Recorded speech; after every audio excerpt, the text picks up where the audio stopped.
आत्मा को पाने का अर्थ है अपने अस्तित्व की गहराई में उतरना और अपनी सच्ची प्रकृति को समझना। यह एक ऐसा अनुभव है जो आपको अपने जीवन में स्वतंत्रता और आत्मविश्वास देता है। अपने अहंकार से लड़ें। अहंकार वह भावना है जो आपको अपने से अलग और श्रेष्ठ महसूस कराती है। यह आपको दूसरों से अलग करती है और आपको अपने आसपास की दुनिया को देखने से रोकती है। आत्मा को पाने के लिए आपको अपने अहंकार को त्यागना होगा और दूसरों के साथ जुड़ना होगा। अपनी आदतों को बदलें। हमारी आदतें हमें जड़ बनाती हैं और हमें नए अनुभवों से रोकती हैं। आत्मा को पाने के लिए आपको अपनी आदतों को बदलना होगा और नए अनुभवों के लिए खुद को खोलना होगा। अपनी दिनचर्या में बदलाव करें।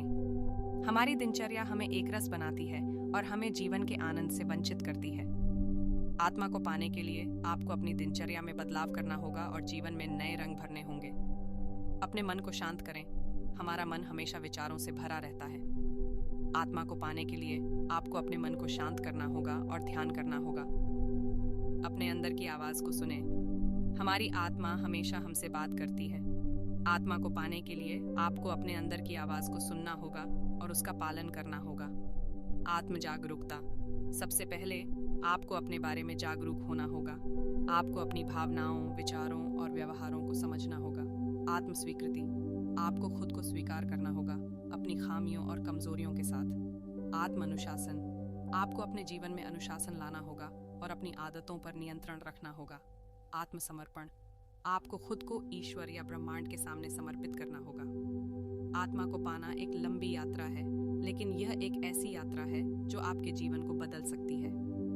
आत्मा को पाने के लिए कोई एक निश्चित तरीका नहीं। आचार्य प्रशांत का कथन है कि आत्मा न तो शरीर में रहती है और न ही शरीर का आत्मा से कोई संबंध है। यह कथन वेदांत के मूल सिद्धांतों में से एक है। वेदांत के अनुसार आत्मा एक अमिट और अविनाशी तत्व है जो शरीर से अलग है। शरीर नश्वर है, मृत्यु के बाद नष्ट हो जाता है, जबकि आत्मा अजर अमर है।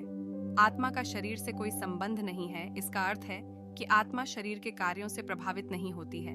शरीर के सुख दुख, जन्म मृत्यु, रोग शोक आदि का आत्मा पर कोई प्रभाव नहीं पड़ता। आत्मा सदैव शांत और निश्चल रहती है। आचार्य प्रशांत ने इस कथन को विभिन्न पहलुओं से समझाया है। उन्होंने कहा है कि आत्मा का संबंध केवल ज्ञान से है। ज्ञान ही आत्मा का स्वरूप है। आत्मा का संबंध कर्म से नहीं है। कर्म शरीर का कार्य है।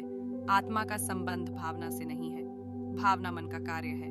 आत्मा को समझने के लिए हमें शरीर, मन और आत्मा के बीच अंतर समझना होगा।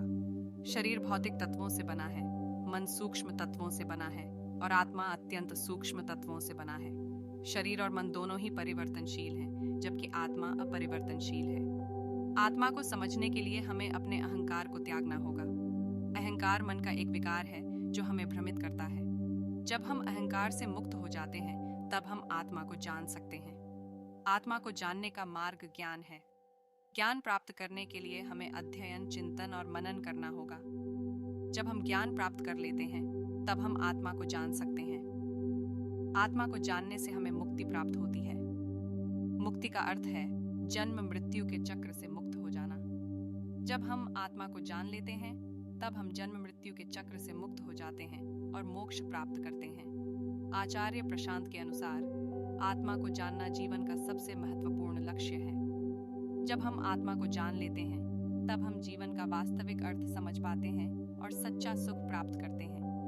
वेदांत के रहस्य को और गहराई से समझने के लिए आचार्य प्रशांत जी के कुछ और कथनों पर गौर करते हैं। एकता का अनुभव। आत्मा एक है।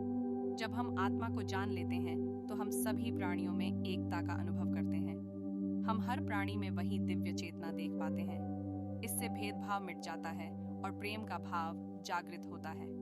अहंकार का भ्रम। हम जिस चीज को मैं या मेरी आत्मा समझते हैं, वह वास्तव में अहंकार का भ्रम है। अहंकार हमें यह विश्वास दिलाता है कि हम शरीर से अलग कोई सत्ता है।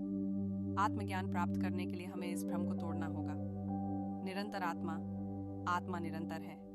इसका अर्थ है कि आत्मा जन्म मृत्यु के चक्र से प्रभावित नहीं होती है। आत्मा का अस्तित्व हमेशा बना रहता है। शरीर बदलते रहते हैं, लेकिन आत्मा वही रहती है।